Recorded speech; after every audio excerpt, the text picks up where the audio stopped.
All right, Sandy's got a question. Let's All go. right, I'll get us started. Yeah. I get to coach our 4th grade basketball teams this year. Love it. Boys and girls. Okay. And they get 4 to 6 weeks, pretty much. Their kids have never played before. Yep. Zero skill base. And in the past, I've only gotten them for about 20 minutes, maybe once a week. Okay. And now I'm going to get them twice a week for an hour. Okay. I'm pretty excited about that. Yeah. And I've been doing hybrid programming. And I'm wondering if you would recommend sticking with the hybrid so they get lots of repetition, or because I'm seeing them twice a week now, do a linear day, lateral day. I'd still probably do a hybrid day, or excuse me, hybrid, where you're just kind of touching on everything every day, even though it's less reps in a given day. They just need exposures, right? Kids that age need frequency. So whenever I'm doing that stuff, I try and do a lot of reps, and I know it goes against the grain because everybody's talking about like open versus closed activities. I have no issue with closed activities early on, right? Like they need to learn the fundamental skills first before we start making it more dynamic, reactive, whatever. So yeah, I would be starting with all the foundational stuff, right? Like teaching them how to accelerate, right? First couple steps, lateral shuffles, backpedaling, just jump and land, all those foundational pieces. And you can probably just bake a lot of that into the warm-up, Sandy. Yeah. Where you're getting exposures and reps to that. So, they don't need the mobility that a lot of like our more, high school like high school, college pros might need. So I do a lot of like rhythm-based stuff, right? A skips, B skips into like linear accelerations, just like a lateral lunge where you're just working on the pattern, start to take that into a lateral shuffle. Almost think sort of speed camp-ish for the first 5 to 10 minutes, because it's very much going to be like Mr. Miyagi, right? Yeah. You're teaching them all these things. And then when you want to bring it all together and you're like, okay, now let me show you how to shuffle. They built all those constituent pieces on top of it, right? Mm. So I think that's what I would start with. And then I'll probably break it down. Like in the past, we'll have the warm up. We'll do the foundational skills. Yep. We'll do some a lot of game-based skill development and play. What percentage is actual learning the game? Because I've never had to do it all before. I usually just did the prep part and someone else taught them basketball. Yep. So, excuse me. I would very much be thinking in percentages, right? So if they've legitimately never played before and they don't know the rules, early on, like 80 to 90% of it needs to be teaching the game, and then 10 to 20% playing the game. Okay. And then as the season goes on, maybe that balances out a little bit more. And you can even, excuse me, when we talk about playing the game, that can even be like, it doesn't have to be like 5-on-5 full court. It can be playing in, 1-on-1, 2-on-2, 2-on-1, like where there's an offensive advantage, things of that nature, so that you're teaching them. But I forget where I read this, but one of the things that I was learning a while back was like how to play chess. And like if you look at a chessboard and there's 16 pieces on each side, like that's overwhelming. So they'll just start with like 1 or 2 pieces on each side and teach you to play out of that. Same kind of concept here, right? Don't start with 5-on-5. Start with 1-on-0, right? 1-on-1. Okay, now 1-on-1, now 2-on-1. So they start to understand like, how to play out of different positions. They learn advantages, spacing. Spacing's a big one at that age because everybody wants to be near the ball. Yes. Right? So like those are the things that we'll talk about. And like that's what I would teach, in basketball. I would teach that in soccer as well. Is, hey, if you don't have space, you can't do anything. So that's one of the best things you can teach them as far as the game goes, is the idea of spacing. Awesome. Thank you. Yes. One thing that works really well too, just on that same note, when we're talking about visuals, is think about when spacing is poor. So I would do this. Everybody's all huddled around the ball. There's 8 kids and they're all right here. I would just say freeze, right? And I wouldn't let any of them move. And I would give them this analogy of like, hey, look, if I took your picture right now, it looks like I'm taking a team photo, right? So it just gives them that, oh, okay, we shouldn't all be in this same little space, right? So I would literally tell them like, hey, I want you to get as far apart as possible when you're on offense, right? So you spread out, and then they start to understand some of those concepts. And it's going to be ugly at first, right? But if you can start to teach them that stuff now, like I was teaching that to my girls in soccer in 4th and 5th grade. So then when they move up and they start playing travel, they start to understand that idea versus girls that have never been exposed to that concept. They really struggle early on. Excellent. Helpful? Very. Okay, cool. All right, Danny says, I have a young athletic adult, not basketball related, but plays volleyball very regularly. Tore her Achilles for a second time last year. She works with a physical therapist. Right now we have been doing straight leg calf raises, slightly bent knee calf raises, and seated calf raise. Is there anything else you would incorporate in terms of Achilles rehab? Okay. So this is a great question, Danny. And so like when I am bringing somebody back off of this, and keep in mind, I have a lot of people that have had Achilles issues. I've only fully rehabbed one Achilles start to finish. So when I'm talking about this, literally N equals 1. But I've done a lot of homework on this, and I think there's a couple things you need to address. Number one, the local tissue strength, which you're absolutely doing, and that's great. I think people make this too complex, like progressive overload for the win here, right? Start easy, start foundational. But I think when we're talking about this, you really need to focus on the execution. Okay, and here's what I mean by that. A lot of people will cheat. They will end up, basically spraining their ankle when they're doing this stuff. They're going to come out and press up through their 4th and 5th toes, right? Versus coming straight up through their big toe. So, I always joke around, after Ed came off that, I'm like, I've never looked at feet and Achilles and calf raise execution as much in my entire life as I did during that like 6 to 9 month period. So make sure that when they're doing the isolated stuff, they're really honest and really consistent, right? Coming straight up through the big toe. And I like to make sure it's nice and controlled coming back down as well. Because a lot of people, even if they come up right, they're going to cheat it on the way back down. So make sure that they're getting that full extension through the great toe all the way up and then controlling it all the way back down. So the isolated work is great. The next thing I would be thinking about once they kind of have captured some of that is what is going on throughout the system as a whole. And what I mean by that is a lot of times when people are dealing with this kind of stuff, there's other stuff going on, right? Like, yes, there is an acute issue at the Achilles, but a lot of times there's other systemic stuff going on, right? So maybe they have twists going down their femur, their tibia, so they've got a twist in their Achilles, right?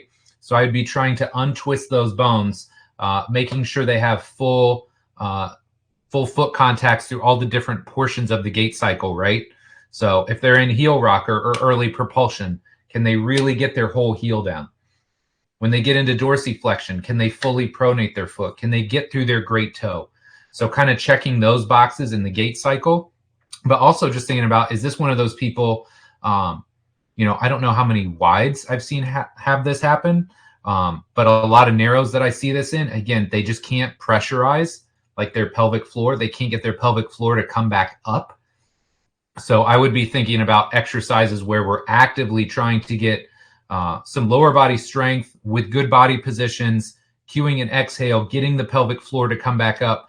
Because you got to think a lot of times this happens, they hit, well, the actual mechanism of an Achilles tear is like very, very similar. Basically, they go into like the false step or the plyo step, as Lee Taft would describe it. And there's this massive dorsiflexion where they just like cannot control it. So again, thinking the local stuff will help fix that, but also thinking about, can we get the pelvic floor and everything else moving back upwards so they don't get into that position where it has so long and it can delay and stretch and tear. So I'm not sure if that makes sense, but I'm thinking about the local stuff, right? And the local rehab stuff, because I think that's absolutely critical. You need to rebuild the tissue, rebuild the connective tissue, all of that good stuff. But you also have to think about rebuilding basically the entire system, because this isn't a one-time thing, right? Like it's one time it happens, maybe they get in a bad position, maybe there's some chronic workload stuff going on. There could be a lot of factors, but if this has happened twice, there's probably some mechanical stuff going on outside of the calf and the Achilles that I'd be thinking about and looking at as well. So, Danny, does that help you a little bit? Hopefully. I'm going to assume yes. I'm not going to make you type yes. If no, okay, he says yes. I was going to say, if no, ask a follow-up. But yeah, that's what I would be thinking about. And, again, the mechanism of injury, there's like studies out there. I know Adam Petway was one of the authors on this study, but I think they looked at like 17 or 18 Achilles tears in the NBA. They went back and looked at the footage, and I think they used Dartfish or something like that to motion capture it. And everyone, the mechanism is the exact same. The foot goes behind the body, false step to project forward, right? Bill would describe it using his model as like there's an expansion on the backside, right, that cannot be controlled, but basically just a massive amount of dorsiflexion. They get into an extreme position, and that's when the Achilles tears. Pretty crazy. Okay. Yes, Brandon, let's go. I turned the music off too. I love it. Thanks, man. So you work with obviously a lot of high-level basketball players and then clearly some youth as well. Yep. Talking with your higher-level athletes, I'm curious, have you ever had the discussion? I'm sure you probably have, but what are their thoughts on terms of the amount that kids are playing travel and extracurricular ball outside of the quote unquote normal season? Yes. Are they saying, man, I'm glad I didn't go through all that, or do they think they're doing too much? I'm sure most of them, after talking to you and after being with you, they understand, like, man, I wish I would have found performance training like this sooner at a younger age. Yeah. Maybe some of your older ones, especially as they're trying to prolong their careers, they might be thinking, man, I might have 5 years left versus maybe the 2 or the 3. Yeah. But, at a high level, that's a lot of money. So I'm just curious at like what you're seeing in there, because I feel like with us, the basketball kids, the hardest reason I haven't seen basketball kids is because they play all the freaking time, and they're just like, their parents are saying, well, we just don't have the time. Yeah. You and I know it's about making time, but yes, what are your priorities? And I'm interested to hear like your thoughts, and then the higher level athletes, what their thoughts on how basketball is trending in that direction, unfortunately. Yeah, this is a great question. So I would say a lot of my older guys and gals, the way they would describe it is shocked and appalled.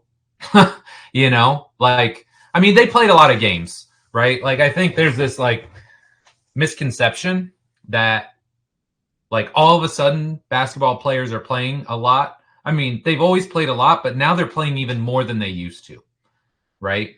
And so like the competitive season, first off, if they report in October, they'll play till most teams here first week in March, second week in March. As soon as they're done, most of my guys that I've worked with don't even get a week off.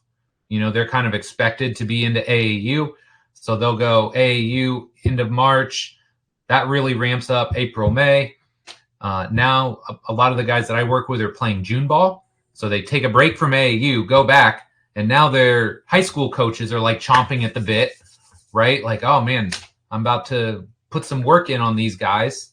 So now they're in the gym, and a lot of times they're playing anywhere from maybe on the low end 6 games a week to another 10 to 12 every week, right, throughout all of June. And then they go back to AAU for a couple weeks, especially if they're good, go to nationals, whatever.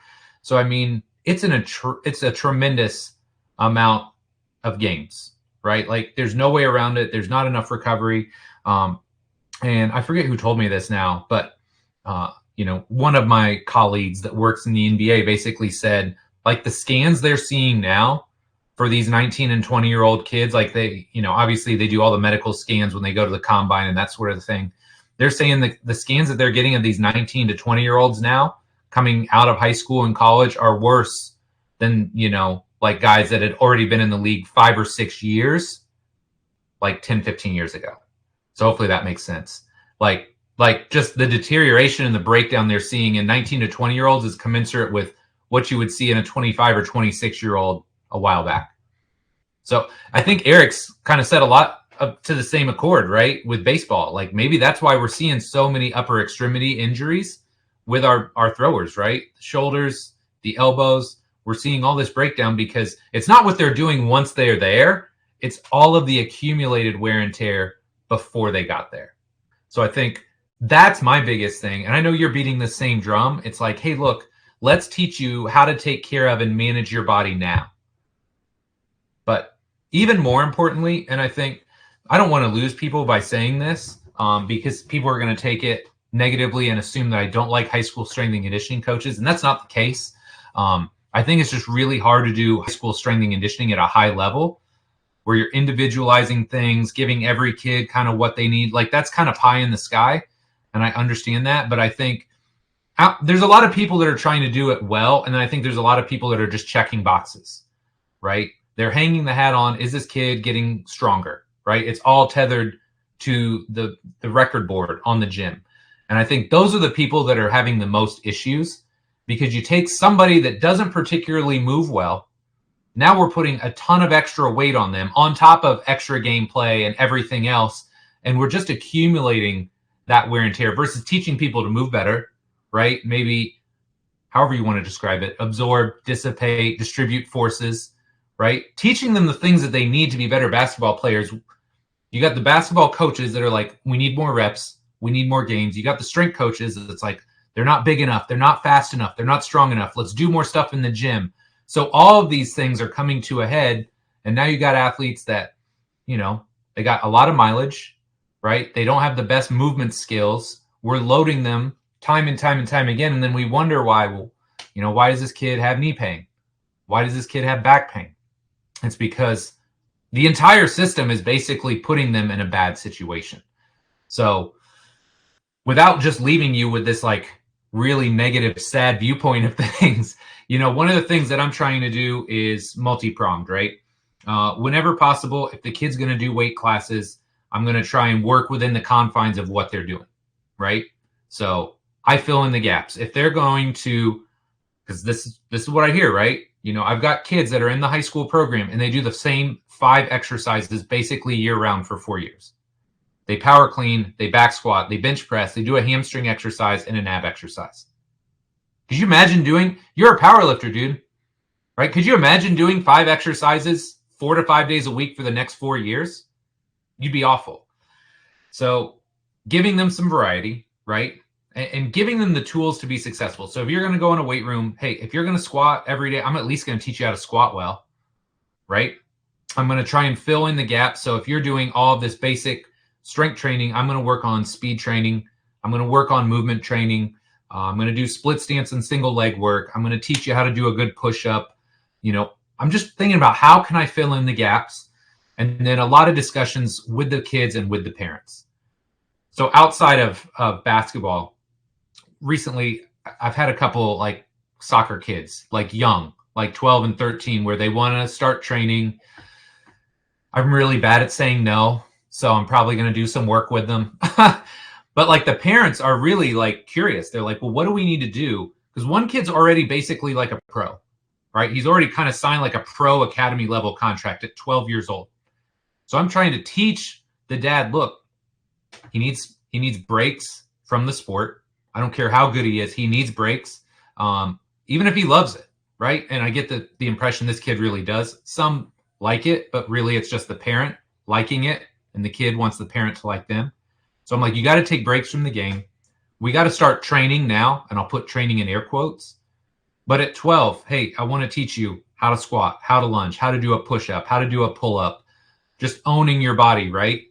Because at some point he's going to be in a pro environment. Whether that's high school, collegiate, professional, I mean, he's pretty good. So who knows? He could be a pro sooner than later. If I can teach them those skills now, then they can take better care of themselves down the line. So I think for us, And it's weird because I think I'm just kind of like going off on my little tangent now. But I feel like a lot of times as strength coaches, we get labeled as like meatheads. And maybe I'm just really full of ourselves because I know pretty much all of you on here. I know how you think. Like, dude, sometimes we're the only sane person in the room, right? The coach, the strength coach that works with them, the parent, like we're the one sane person. Like, hey, they need to eat more whole quality, nutritious foods. They need to sleep. They need to try maybe some different things.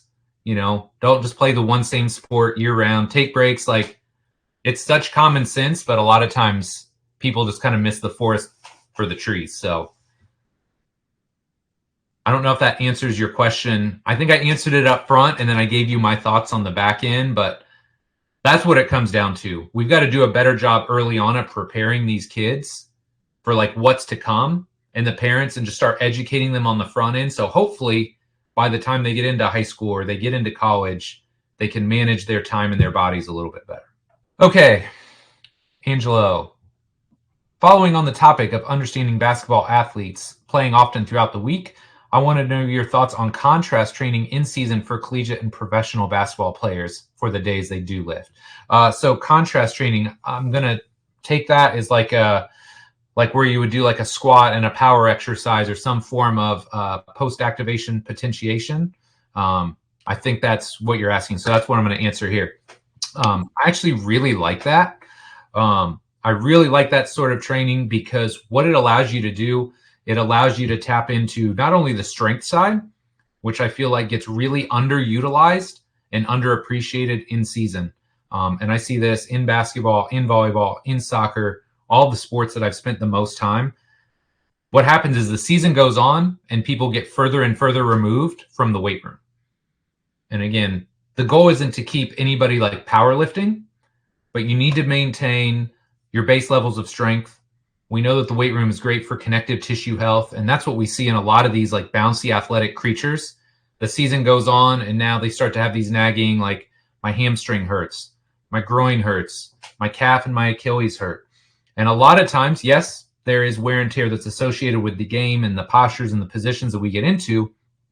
But part of that is we just lose connective tissue strength over the course of the year. So you got to get in the gym and you have to check that box. So I like that side of it. But then a little bit of just touching on the power and the explosiveness as well. Now, maybe you don't need this as much. A lot of this depends on minutes played. So if somebody is a high volume player, you may not need as much of the explosive work. But especially if somebody is more in like a middle group or even on a low end playing time group, then I'm absolutely going to put in some of that dedicated explosive work just to maintain those physical qualities over the season. So, man, I really like that stuff. Oh, one other thing that I sometimes forget to mention too. This isn't always the case, but I see this more in basketball and volleyball, where you tend to have, in a lot of cases, just skinnier frames overall. Beyond just strength training to keep them healthy and the connective tissue strength, part of this too is lean body mass. Because you'll actually see, like I see a lot of my basketball players, if they are naturally thin, as the season goes on, if they're not really locked in on their nutrition, if they're not really locked in on their strength training, they tend to lose lean body mass as the season goes on too. And then obviously there's performance decrements that happen there, right? Either they're not jumping as high, or if you're in basketball, you're getting pushed around a little bit more. So I really like contrast training because I feel like it gets you a lot of bang for your buck. In general, people like it. They enjoy it. It's a little bit more engaging than just the standard, hey, let's just go out and just lift heavy things, which a lot of basketball players aren't as into. So I hope that answers your question. But yeah, that's really good. And it's definitely something that I use quite a bit in season. Awesome. Thank you very much. You're welcome. You're welcome. What other questions? Keep firing away, guys. I got one for you. All right, let's go. What are Mike's go-to, or like say top 5 deceleration and linear acceleration drills you would use for basketball?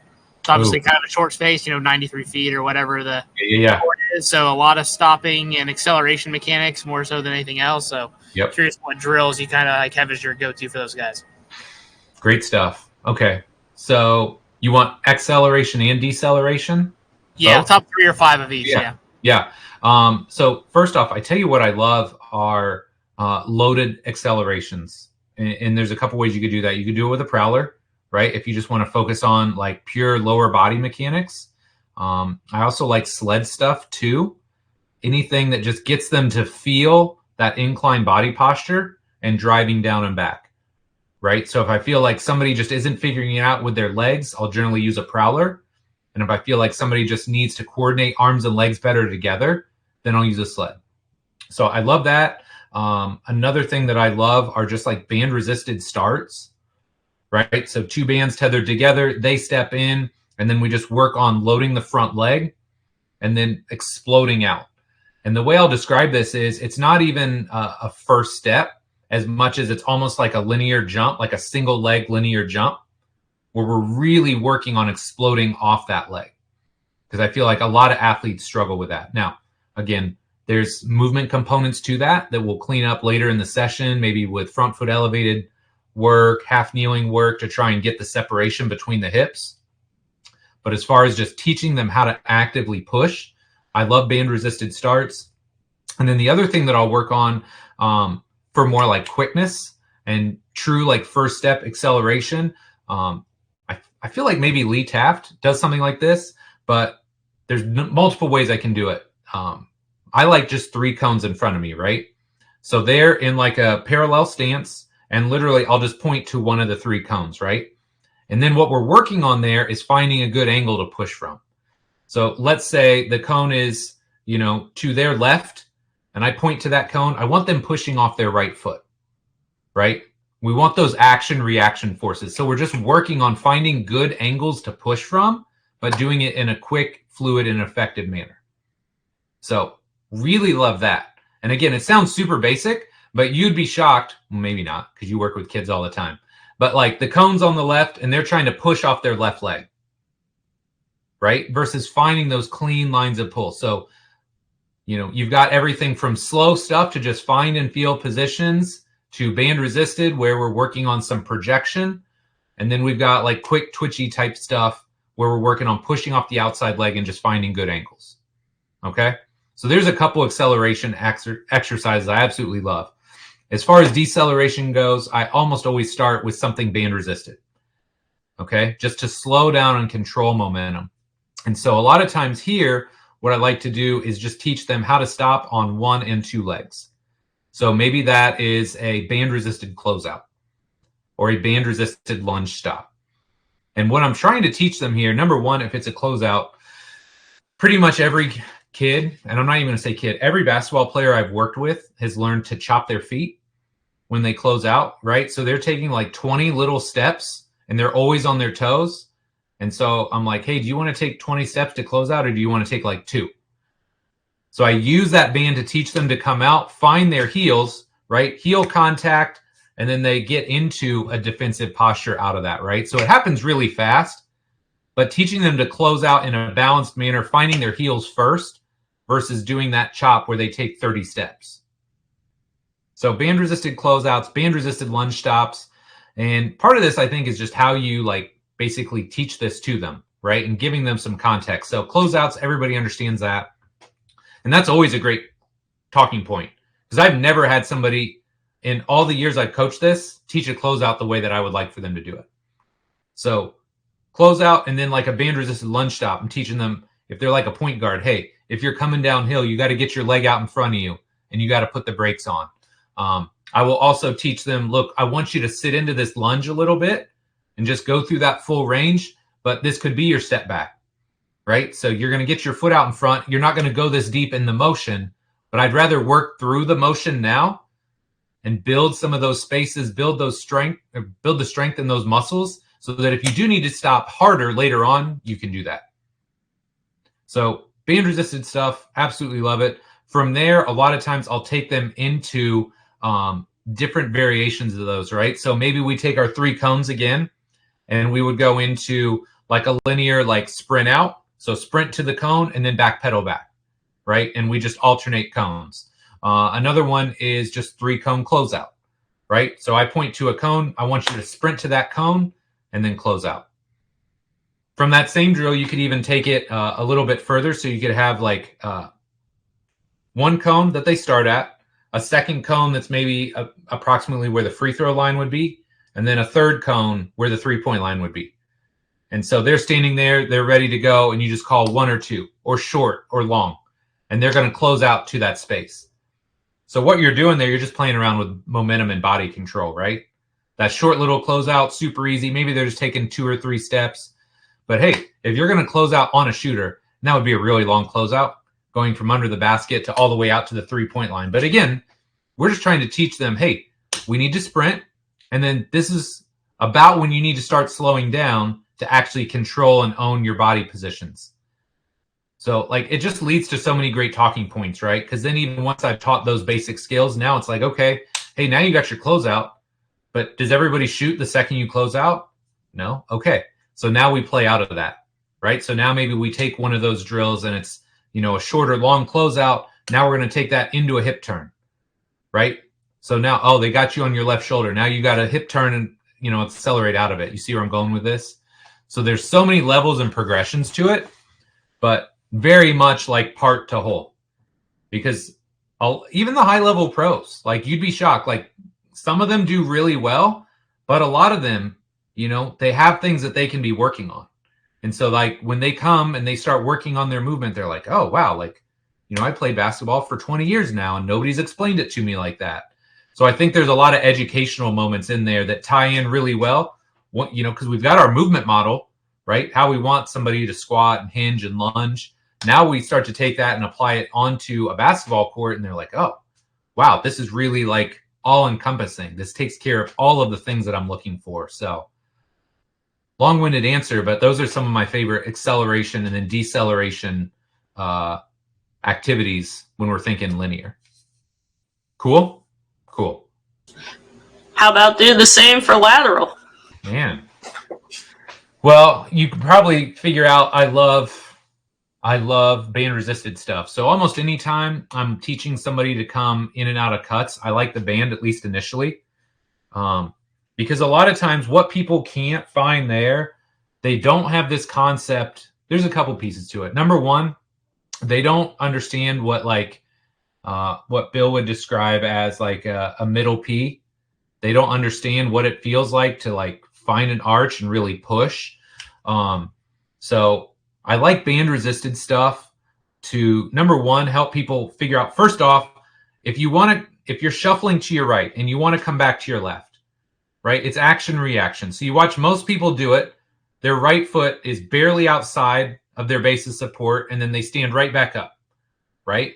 So if you're shuffling to your right and you want to come back to your left, you have to get your right foot out wide, right? You have to find your arch, because that's what's going to stop you, and it's what's going to help redirect that momentum and come back to the left. Okay, so I like band resisted stuff just to help them understand momentum control, number one. It slows things down, which I think is valuable because, like, okay, so I've got these two guys in right now. They're both like 16, and they move pretty well, but they want to do everything fast. Like, everything is fast. And Sandy, my number one rule is it's not a race until I tell you it's a race. But sometimes these guys don't remember that. So I put bands on them to slow them down, to help them control their momentum, and I want them to feel stuff, right? I want them to feel stuff. So I want them to feel their foot getting outside their base of support. I want them to feel their arch. I want them to feel pushing, out of that cut to come back. So I love band resisted stuff. And a lot of times I do it super rehearsed, super easy.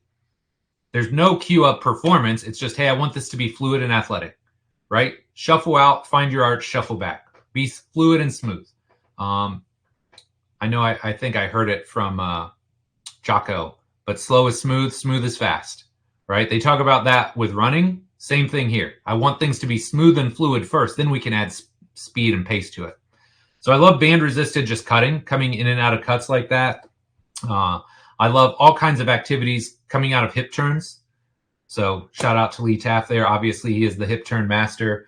But I always give the analogy and the story of, back in the day when I learned how to play defense, and they would talk about, shuffling all the way to the sideline, shuffling all the way to the baseline, put your foot on the sideline. Now I want you to pivot to come out of that. And like, look, if you've ever seen me move, like I'm quick enough now, but man, I was not fast in high school. And so now you're going to teach me an ineffective strategy that's going to effectively make me even slower trying to move and probably put my ankles, my knees, and my hips at risk because you're not supposed to have that kind of torque through your knee.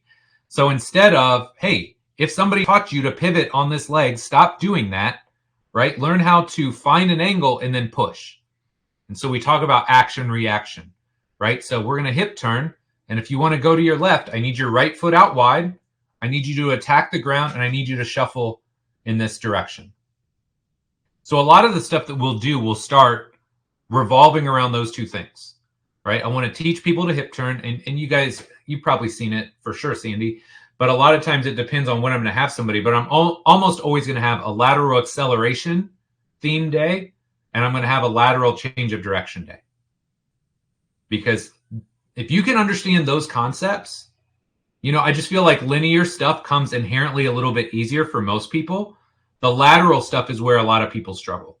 So I spend extra time on those qualities because I feel like if I can teach somebody to hip turn and be quick accelerating, right? And we build off those skills, right? It could be at the start, lateral shuffle to, well, a hip turn to a lateral shuffle. And then from there, we take that hip turn. Now we make it a crossover step or lateral run, whatever we're calling it these days. We take that and then we sprint. But the hip turn is kind of the foundation for that, right? Being able to find an angle and explode out of it. And then on the other day, it's very change of direction focused. So, you know, we're going to do band resisted stuff, find and feel those positions, right? Incredibly basic, but I love lateral jump and hold because, hey, man, that is breaks at its finest, right? If you can't find a pronated dorsiflex position on your foot, or if you're landing too narrow, you will not stop, right? You will either have to take hops or you will roll your ankle, which luckily nobody's ever rolled their ankle in the gym. But it's that idea, right? If you don't find the inside of your foot, you cannot stop. You end up and you have to take hop steps to get your base. So, I mean, these things are like so simple, but teaching them and getting people to do them at a high level is so valuable. And I have a couple of pros where I'm still working on because they've struggled to get into the body shapes and the postures that we want, right? They're the people that have all the twists coming down, right? And so their feet are kind of splayed. So as we start to get the alignment back, they've never actually pushed with their toes forward, right? So if you watch Lee's stuff, Lee always talks about, oh, look, when they're trying to shuffle to their left and their right foot is turned out to the side, that's a force absorbing position, right? Not a force producing position. I mean, that's almost like a early P, right? Versus if we can square them and they can find their arch, they can evert and push, now they can actually be explosive. Does that help? Sorry, that's a lot of stuff. I don't know. I think about this a lot, obviously, especially because it helps almost coming back and getting some of the young kids in the gym too, because the pros have a better overall foundation and they kind of know what I'm getting at. They pick up on cues faster. Some of the kids just need a lot more work, right? They're a lot more mushy in the sense it's like Play-Doh, right? They're not very well formed. So it really forces me to go back and think about, okay, what am I trying to get out of this? What cues do I need to use? How can I explain it to them? It's a lot different explaining something to a 12-year-old, right, versus a 28-year-old. But I do think that's valuable. So what else? Mike, I have another question. Yeah, let's go. So I work with a lot of Gen Pop, and when it's like summertime or springtime, they all sign up for like outdoor basketball. Of course. What could go wrong with that? Exactly. So they're very just deconditioned. They're always like, I'm so gassed. Yes. Are there any drills that you'd like to reintroduce people back into conditioning? And along those same lines, is there any metrics that you can measure when they first start to like how they're progressing? Because I think with adults, they love to see, like, it's easy to measure strength. I think it's hard to measure conditioning. Yes. Is there anything there that you would recommend? Yes. So as far as trackables or just KPIs, the big ones for me, especially if they're deconditioned, I love resting heart rate. super easy. Basically, everybody at this point has some sort of attachment to their body, whether it's a ring or a watch or something, their phone that can track resting heart rate. Because if they're improving conditioning wise, that should be dropping down. HRV is another good one. Again, whether it's an Oura ring, something like Morpheus. I like those tools. And there's just beyond that, if it's Gen Pop, right, we can start to have the like health, wellness, longevity discussion aspect to that. So just as general health markers, if I see somebody's resting heart rate coming down and their HRV going up, I feel like we're doing some good things. Now, as far as getting them prepared to play the sport, again, I think this really comes down to where they are at on the deconditioning spectrum. So if somebody's like really deconditioned, right, like they're not doing anything, I would try and have this discussion for them, you know, at least 2 to 3 months out. Like, hey, if you're going to play, you know, in the over 40 league this year, we should start doing some stuff. And that could be where on the days they see you in the gym, you're doing some explosive work, right? So at the end of the session, we're going to do some bike sprints. We're going to do some prowler sprints. We're going to do some sled sprints. We're going to do something that gets the heart rate up for a short period of time, say 6, 8, 10 seconds, and then we give you the rest of the minute to rest. So we get some explosive work. Maybe on your off days, I need you to go out and go for a long walk or a hike, do some circuits. So thinking about some of the cardiac output stuff on the off days, and then thinking general to more and more specific. So what I would always stress somebody do is that if you are going to play basketball at a high level, before you try and play basketball at a high level, whatever that means to you, play basketball at a low level. So get out on the court. And I actually have one of my online clients right now who, I mean, he's a savage, dude. He's in like his late 50s and he still wants to get out there and play. So what he does is basically says, hey, I'm going to use this as like a higher intensity day. I'm going to have my heart rate 130 to 150. He tries to find a time when there's nobody else on the court, and he basically plays games by himself. Right now, it takes some creativity here, but, you know, hey, work on your ball handling for a little bit. Go in, get a layup. Okay, now I'm going to, you know, do some shuffles and some hip turns to half court. I'm going to get the ball again. I'm going to, you know, make 10 shots. You know, finding ways to basically play the game by yourself without playing the game. And what this allows you to do is not only do you get like the cardiovascular benefits, which we know that they need, but we start to get some of those like local or specific tissue benefits as well. Because I think that's one of the big things, right? If you go any period of time without playing a competitive sport, and then you go and play that competitive sport, the next day you realize all of the muscle groups you forgot to train. So you could do all like what you think is all the right stuff, but then you like forget about, oh man, I forgot how hard my core works when I do this one thing. Or I forgot how much, you know, force I put through my Achilles when I'm trying to, you know, take an explosive first step and finish at the rim. So I think that's how I would start this, right? And now, that may be pie in the sky because, you know, part of the allure of doing that is, hey, I don't want to train a lot. I just want to go and play. But I think the longer ramp up period you can give them, the more success you're going to see as far as just them playing better and feeling better, but also as far as decreasing that likelihood of injury as well. Because that's always my thing, right? Like, I love that people want to get out and play, but at the same time, I don't want you to go and, you know, have some sort of major injury because we didn't prepare you well enough to go out and play that sport. Yeah, I love it. I keep joking around that I'm going to go just torch the over 40 league this year, but I'll be 46 this year and I have yet to do that. So I don't know. Still got a couple more years. What else? On that same token, you talked about like playing small games, like individually or by yourself, going back to like the young athletes having issues. Yep. I'm curious to hear your thoughts. Do you think that they would be, especially at least until high school, do you think they'd just be better off in the summer, literally just going out and playing by themselves and with their friends outside 3-on-3, 2-on-2, even if it's on an 8-foot goal and they're dunking on each other? You know, I'm curious if you think that would be a better long-term solution. And yeah, I think it absolutely can be, right? I think one of the things that Lee does talk about, and I think he's spot on with, is there's not enough teaching of the game anymore, right? And again, I'm not around basketball like 24/7 like I used to be, but I think there's just a lot of emphasis on getting games, getting seen versus actually developing your game, right? So like something that I always realized when I was growing up was like the in season is the worst time to work on my individual game. It's easy to go out and work on like team concepts and tactics, but it's really hard. Like if you're in a shooting slump and you're in the middle of your season, it's really hard to find extra time to go in and work on your shooting. Like that's when the off season is. So like the off season, I think, is a time to hone in on individual weaknesses, right?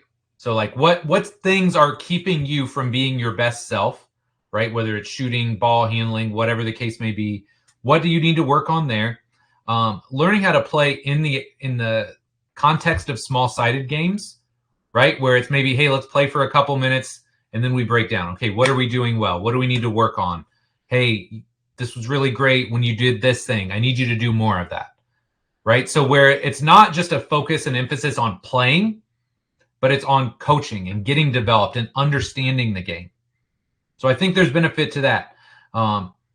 But if it comes down to playing 5-on-5 in a showcase, right, or playing in front of a college where they're looking at the guy that's 6'8", and the other 11 guys are thinking, oh, man, they're going to see me too, right? I don't think that's as valuable, like, because, again, that's a stressful environment. They're probably playing too much, right, versus if you're just going out and playing with your friends, there's a little bit more joy generally derived from that. So if I had my way, right, it would be more of a focus on individual skill development, small-sided stuff, just like anything, right? Like you build up over the course of the offseason. And I think we're really just kind of getting crushed here because there is no offseason and they're playing competitively year-round. So, yeah, to your point, yes, I wish we did more stuff outside of the concept of, hey, let's just get up and down the court a whole bunch. Because you can also just get in bad habits too, right? So I don't know. That's how I would like it to be done. And I know one of the things, again, I keep mentioning Lee because I think he's just so thoughtful in this case, and he does such great work in the actual basketball side too, right? Like aside from the strength and conditioning, the speed stuff, like he really understands like going to, an AAU tournament and spending hundreds of dollars just to get in on top of hundreds of dollars to hotel, food, parking, all that. Like it just puts a lot of financial strain on families. So, hey, could we just do more stuff locally? Like a big part of this, it's okay. Like if you're the top level team, right? Like if you're playing, you got to go somewhere else, right? There's a reason they created AAU, right? It's because the local talent was not good enough. So they had to go somewhere else to find competitive games. If you're like the best team and you go around to everybody within an hour or two of you and you beat them by 40, you're not getting anything out of that. So it makes sense for those people to travel to further teams, right? But if you're just a really average high school player, and there's nothing wrong with that, right? Like I was a super average high school player. Man, I don't have to drive 3 hours to go get a game. Literally drive 20 minutes, and there's dudes that are my skill level that I can play against that'll make me better. So I think there's just a lot of issues there, right? But I think it starts with understanding that the whole point of this is to develop the athlete, right? It's about development. It's about understanding the game. And if we can start there, then it makes a lot of the other decisions easier. Do you think that all the travel ball is trying to sell kids the dream of playing at the next level? Do you think it's on the tournament directors? Do you think it's on the coaches saying, "Oh man, I worked with XYZ kid that's now..." Dude, it's a business. It's whatever. A business. When you pull back that curtain, it is a business, right? So it's business times FOMO. So here's what I mean by that, right? Everybody is going to attach themselves. Like if you just look at how travel sports works, the top teams get all the privileges, right? So the best team is going to go to all the best tournaments. They're going to get the best gear, the best kits, right? They are the best. Then there's all these teams below that, right? So the whole goal is to sell you the, oh, next year you'll be here or here or here, right? They're selling you this, right? Meanwhile, all of these teams are funding this team. Right. Right? Now, so you've got the club side of this, but then you also have like the promoter and the people that are running the tournaments. It's a cash grab. Like, let's just be honest, right? Like, how much is it to enter a tournament, right?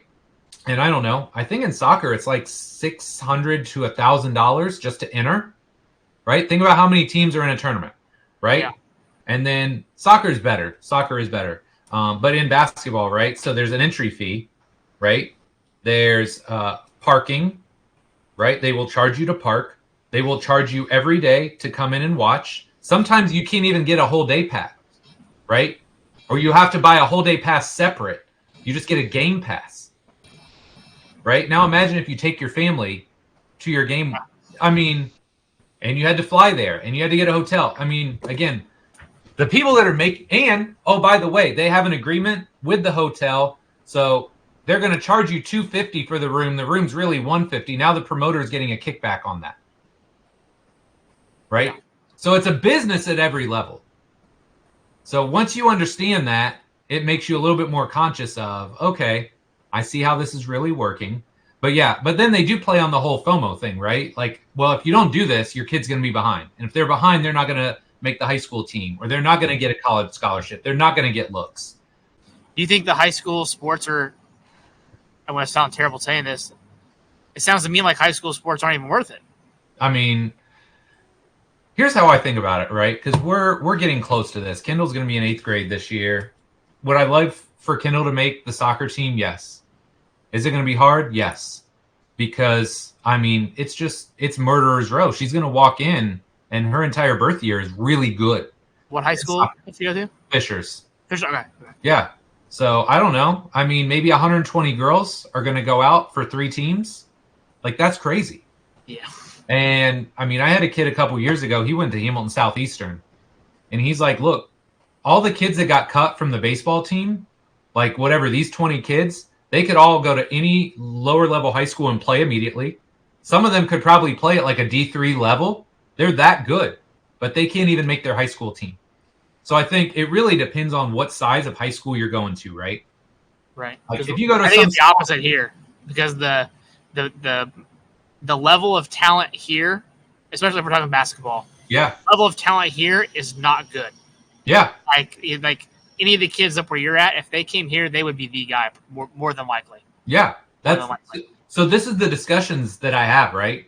And Kendall's smart, she's very mature for her age. So we start to have these discussions of, look, if we went to some small school, like country school, you'd be the best player, right? If not right away, within a year or two, right? Because that's what you're used to. I said, but where you're going, like you are one of many. So if you want to make that team, now there's other elements to that, right? So like as a parent, I'm using that to, hey, okay, what are you going to do to get better?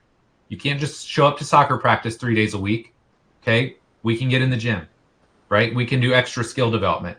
So I do think there are lessons. If it's not just about soccer or basketball or whatever sport we're focusing on, if we think about, hey, we're setting a goal, right? Now we're focusing on a process to get us to that goal. Either way, hopefully she makes the team. If she doesn't, wow, that sucks. That sucks. I get that. But there's a learning element to that too, right? And so I'm going to leave it there because I'll be crushed for her if that doesn't happen, as a parent. But I think there is stuff to be learned from that, right? And so that's the way I'm taking it. It's not just about, hey, making the soccer team. It's all of the things that go into that, right? That I hope will carry over and set her up for success later in her life. Gotcha. But that's more of a parenting thing than is it worth it to play for your high school team? I guess the reason I asked it is like around here for basketball, it's the talent level, in my opinion, is just not good enough. Like if you're doing travel ball, I don't know where all these travel ball kids are going because our level of athletics can't compete. I mean, I can tell you the last time that a team from around here won, North won sectionals this past year. But outside of that one team, the last team to win a sectionals was like a decade ago. Yeah. And, like all these other kids are on travel teams. So it's like, if I'm a parent, what point does high school matter if my kid's not doing anything? Like, if you're paying all that money, screw high school sports, just do the travel ball. And Yes. And so that's where there's a whole nother discussion there, right? Like, hey, what do you value, right? Like, I think being on a high school team would just be fun, right? Now, maybe I come up from a different day and age, right? You got different friends, you're somebody at your school, like there's just elements to that, right? You're part of a team that's tied into your school that you have, just like respect for, you enjoy going to. So there's that part of it. But then you're right. Like, if it's just skill development, really depends on the school.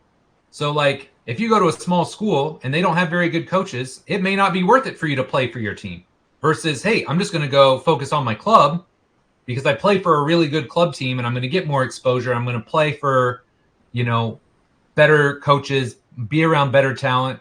So then it just comes down to like, okay, what's your environment? What are your end goals? It leads to more questions. But I'm absolutely with you. Like, if somebody's really good and they come from Terre Haute, right, and they want to play Division I basketball, hey, man, you can play for your team because they don't compete as much. But in some sports like soccer, where it feels like they compete with each other, it may not even be worth playing for your local team. You just drive to Indy every day and train with this team. And then when they play their games, you go play with them. Yeah. So it's really interesting. But, yeah, there's a lot of layers and levels to it for sure. Okay, I'm going to read this.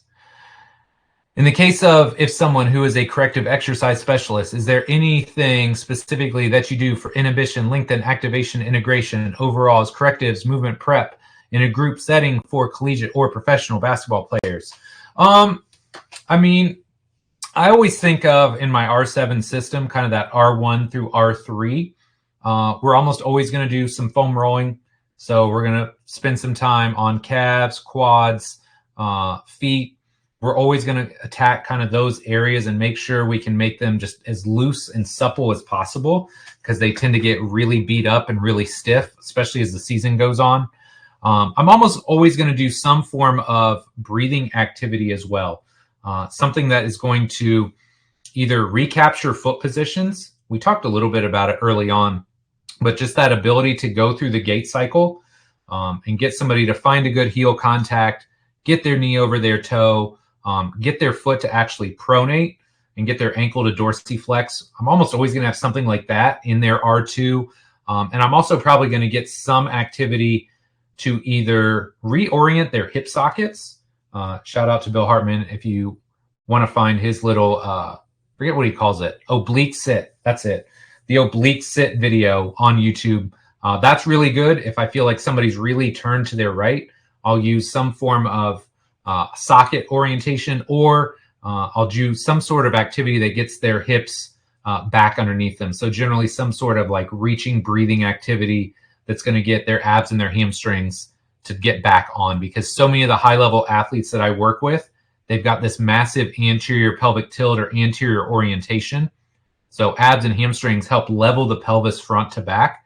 And I feel like just sets the stage for everything going forward. So those are the big things that almost everybody is going to do.